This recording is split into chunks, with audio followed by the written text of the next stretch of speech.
British icon Larry Grayson, very popular in the 80s.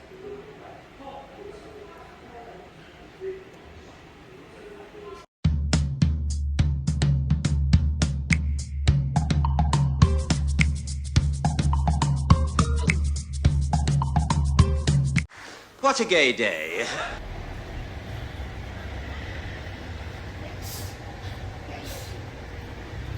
So Larry Grayson was brought up in Abbey Green area. Unfortunately, his house that he was moved to as a baby is no longer there. That was bombed in 1941 during the Blitz. I can imagine this whole area has changed quite a bit. Clearly, would have done.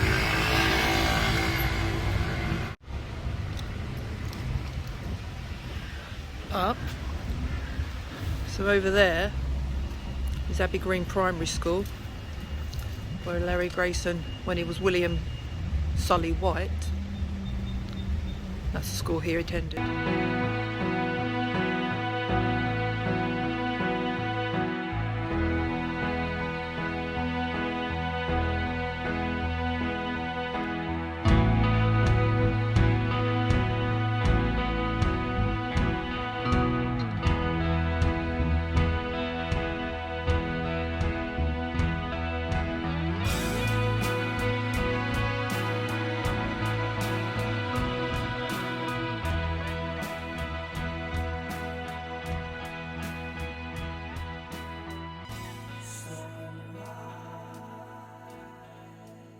There you go, little William Sulley White, who we know and love as Larry Grayson, would have come to this school, Abbey Green Primary School.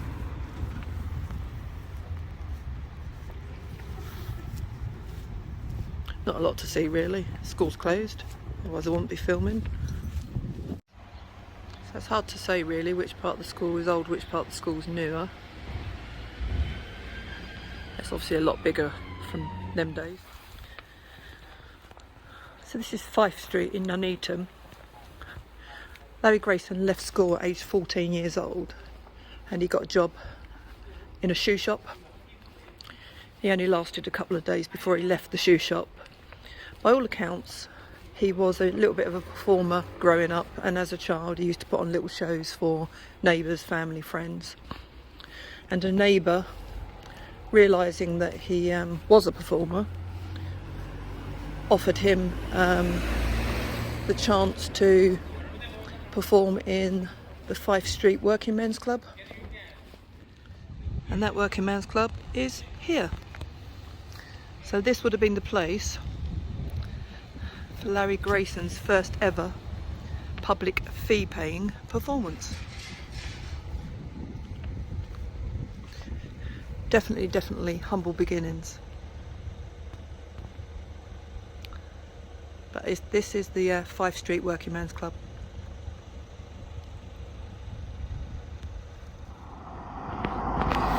So when Larry Grayson and his sister Flo left Clifton Road at the height of his fame, he purchased his first house, so to speak, and that's this place. I mean, that's changed a lot over the years, but in essence it still looks pretty much the same. So he called the property Garland after Julie Garland.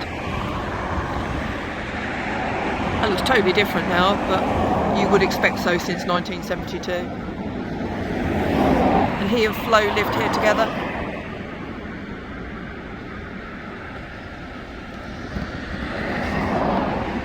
Yeah, Larry Grayson's first property that he bought. And there's pictures online of him, of his Rolls Royce, which was his next big purchase, parked on the driveway.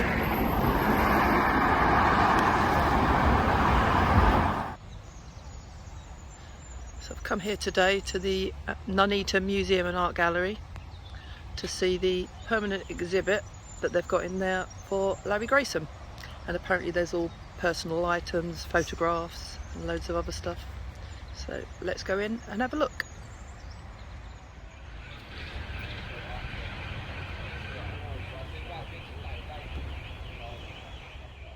Our Larry, he's known as Nuneaton's number 2 son. Forget who the number 1 is.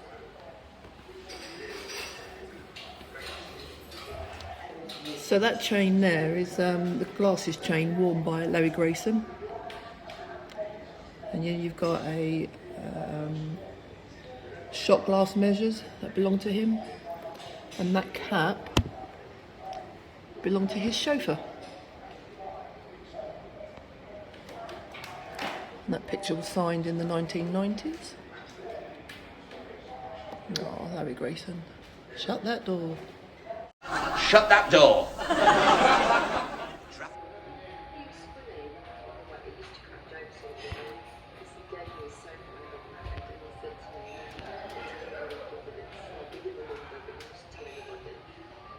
Now, the Generation game was really what made him. He'd been around on the circuit for quite some time, but when he got the job to host that, his career really took off. That's another one of Larry Grayson's sayings. So some more personal items. Got a plaque from the number 1 dressing room at the London Palladium.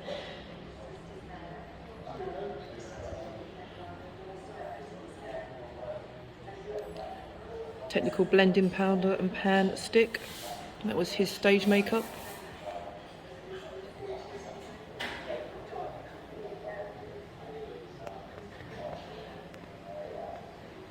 Oh, those two were 2 silver-plated lamps used in Aladdin.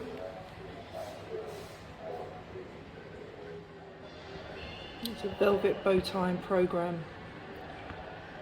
And he wore that bow tie when he met Queen Elizabeth II at the Royal Variety performance in 1972. And that's the BBC Generation Game Silver Door. So every contestant was given a silver door as a souvenir on the programme. And the wonky teapot was part of a task on the Generation Game. It's actually difficult to see it because it's behind perspex. So getting the reflection from everything else, but you get the idea.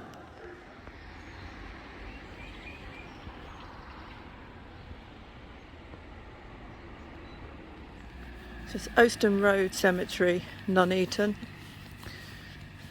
and I've come here today to see the grave of William Sulley White, best known to UK audiences as Larry Grayson.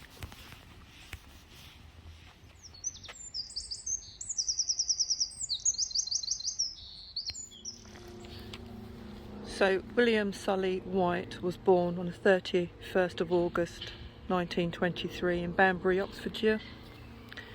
His mother, or his birth mother, Ethel White, was unfortunately an unmarried mum, and in those days they were pretty much forced to give up their babies. It's what she had to do. So she found a family in Nuneaton and travelled from Banbury in Oxfordshire to bring Billy, as he was then known, to Nuneaton, where his foster parents were going to be Alice and Jim Hammond. So even though Ethel was placing him into foster care, she didn't leave him.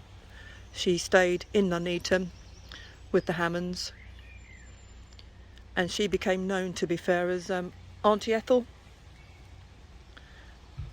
And here is William's grave, and of course we know William as Larry Grayson in the UK.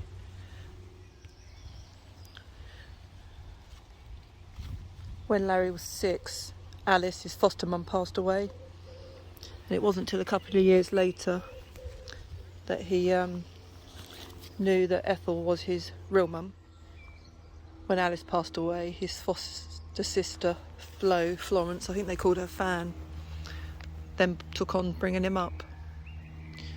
And Flo and Larry Grayson lived together from then on in all their houses. Whenever Larry moved, Flo went with him. This is a lovely family plot. So you got Alice and Jim Hammond, who were his foster parents. I think he was only about 10 days or 10 weeks old when he was went to them. Ethel White is his birth mother. And there's William S. White, Larry Grayson, and Florence at the bottom there.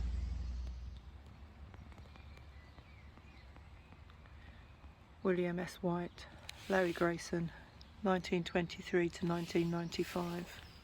So it was on the 31st of December 1994. Larry was taken into hospital. He'd had a ruptured appendix. They operated, he had surgery and then went home.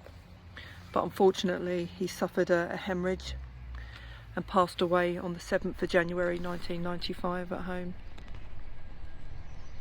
He was 71 years old. Rest in peace, Larry Grayson, and thank you for all the years of entertainment.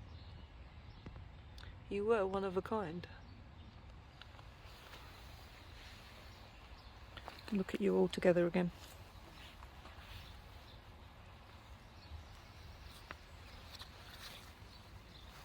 So Larry Grayson's grave's just there, and it's literally,